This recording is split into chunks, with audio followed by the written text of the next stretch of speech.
Hi, everybody. It's Mr. Hayes of Mr. Hayes' World of Math. We are in the second week of our prep course for the AP Stats exam. You can find the link to that down below. That is all free. There's the worksheets we're going to be using here today, which is on probability, as you can see up here, is there. You can print them out. There's links to the actual rubrics that the AP exam used for the questions that I pulled for this. In general, with the exception of the last couple of years, I pulled the most recent problems on each of these. We're going over Unit 5, actually it's Chapter 5 from the Practice Statistics books. And so we're just going to jump right in. As always, share with your friends, comment, like, subscribe, all that other good stuff, and let me know what's working for you and what's not. And if it's just everything is helpful, please do that as well. So let's just go ahead and jump right in. And so, get my cursor back on the right side. And here's your first question.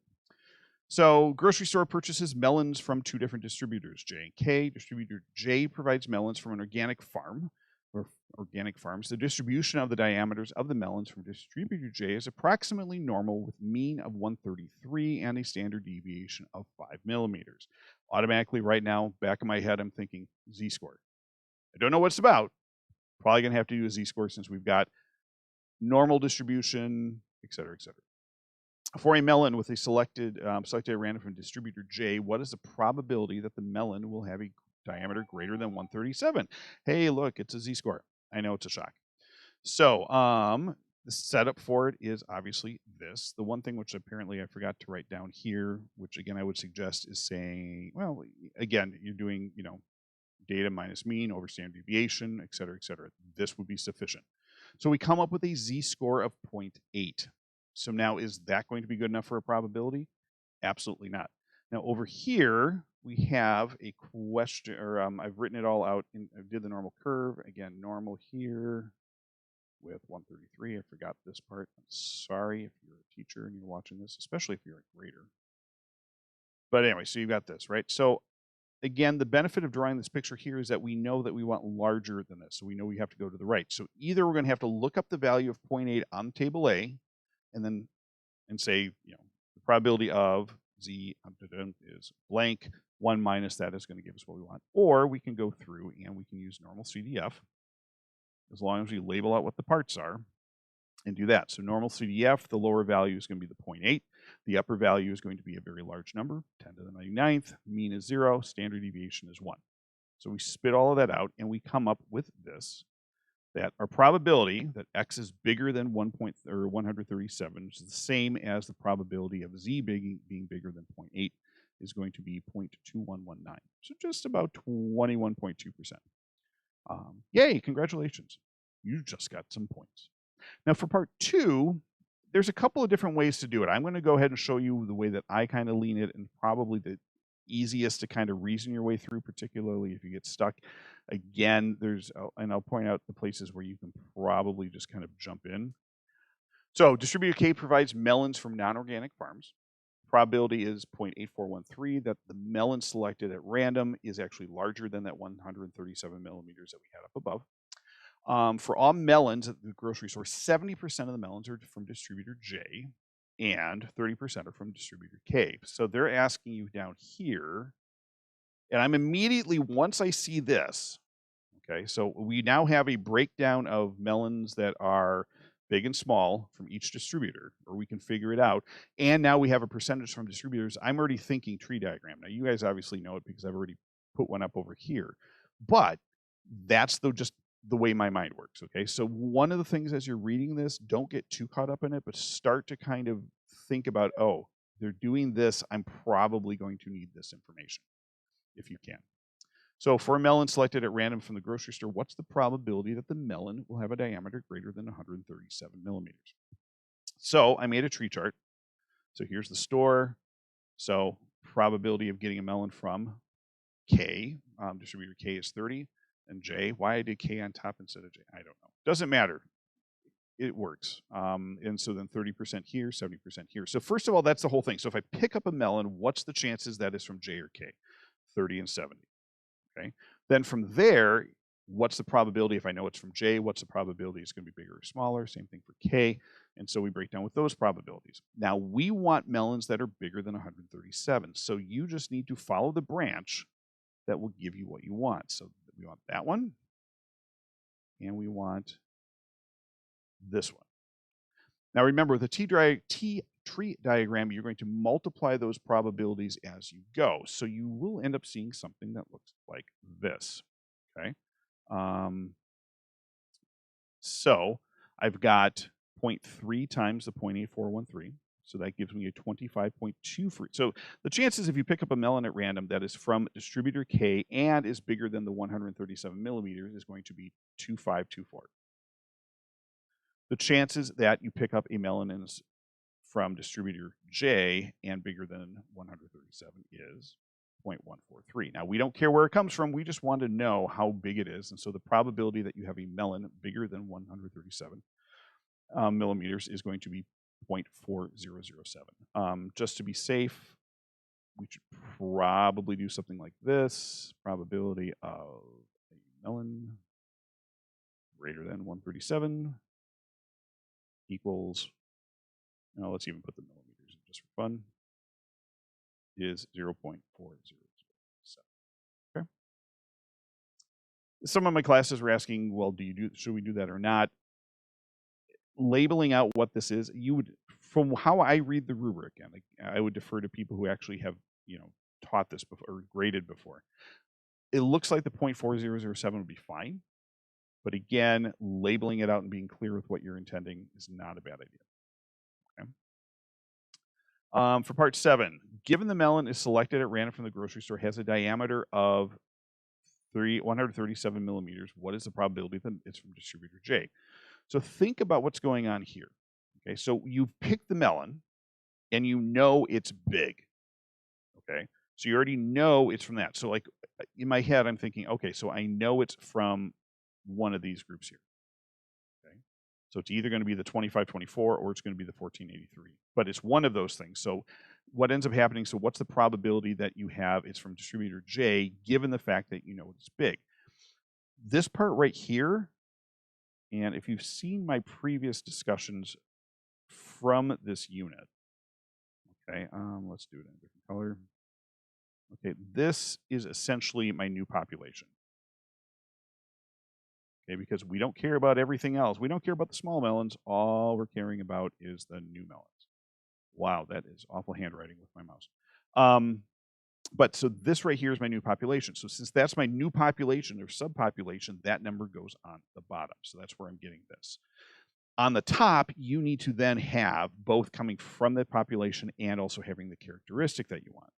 So it's the probability of J and B divided by the probability of this being big. So that is where I came up with these numbers here. So, and again, since this is all one big line, the possession works, or the continuity works of saying this is what we're looking for. So my new population is what we found here, 0.4007. And then I want the ones for J and big, which is here. So that means I'm going to use this number down here. So 0.1483, divide that out, and we get a 30%, or a little bit big, almost 31% chance that if you pick a large melon, it will be from distributor J. Okay. So there's that. Let's try another one, shall we? So anyway, that's those 3 parts of the ones go there. Now, the one thing that was throwing some of my kids, just side note here, is that A, they're not writing a lot, and B, the probabilities seem easier than normal. And the probability tends to be notoriously hard. That's the part that I think is the section I think most people people who take the AP examination wide struggle with. Couple of things. Make sure if you're reading, I've said this before, answer the question that's being asked. So here they're just asking, what's the probability that the melon is bigger from distributor J? We don't have to go in and explain the thinking. We can just show our work, and that would be that's satisfying. You don't have to write out sentences for everything. The other thing is that this is fairly doable and some of these you can just kind of reason your way through without necessarily knowing exactly, just kind of relying on your wits and your gut. And I'm not saying do that, but if you don't not do a section because of that, you can probably work your way through it. And then lastly, a lot of the harder probability problems actually sometimes are in the multiple choice sections. So make sure you guys focus on problems there. So anyway, moving on, next problem. Stop the babbling.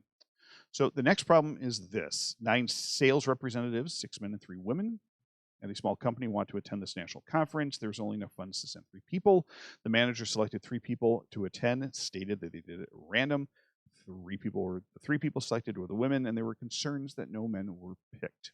So the first question is calculate the probability that randomly selecting 3 people from a group of 6 that all 3 women will result, and of 6 men, 6 men and 3 women will result in all 3 women going.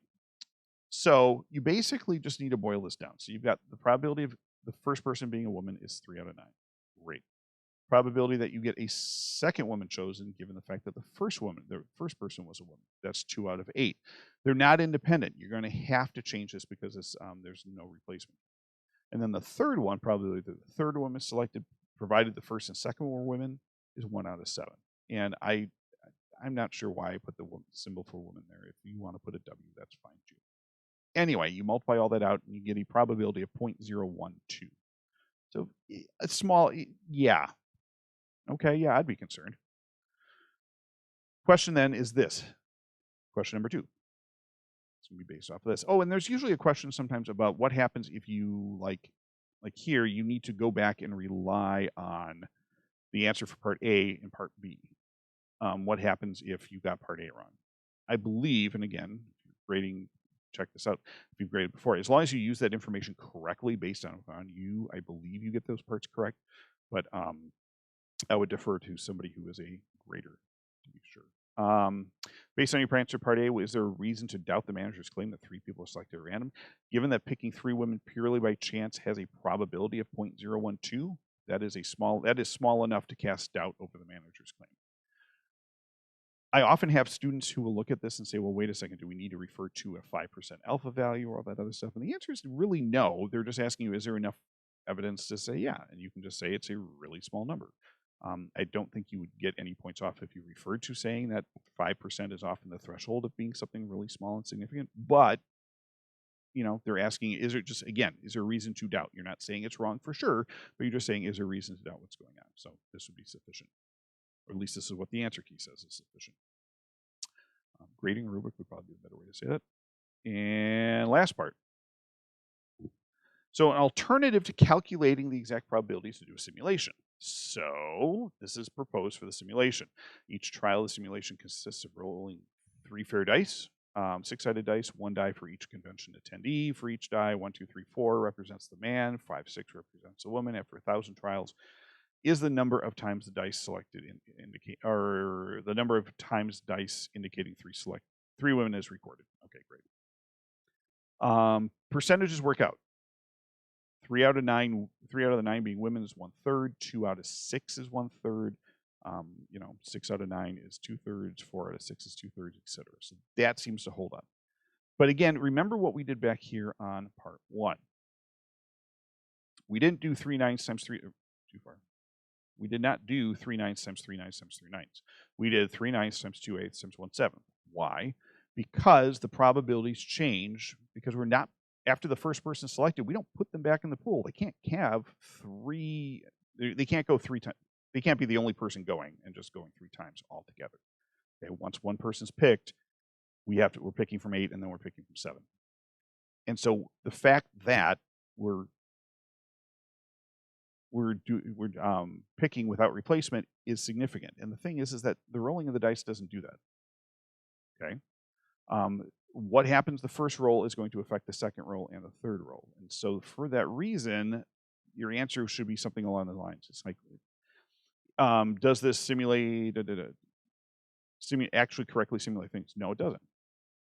Okay. While the initial percentages are good, the random selection of people are done without replacement.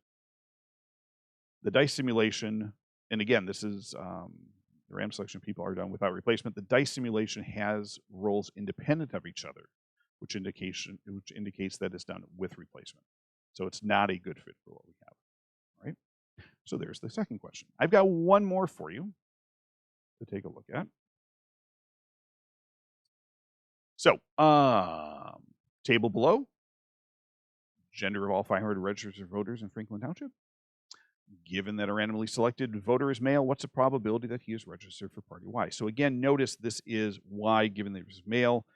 So again, this part right here, like what we did before with the melons, this is your new population. So that is from where we're going. We are only taking people from this subgroup right here. Okay, so nothing else. So that's why I got 200 in the denominator. From that group of 200, 28 of them were men. So, all right, to the back, registered for party Y. From that, I took the 48. Misspoke. So those out of the 200 men, 48 were registered for party Y. So we divide that out and get 24%. Not a big question, not a big deal. Most people are like, yeah, that makes sense. Among registered voters of Franklin Township, are the events is male and is registered for party Y independent? Justify your answer. Now, we already figured out that if you're male, the chances of you being registered for party Y is 24%.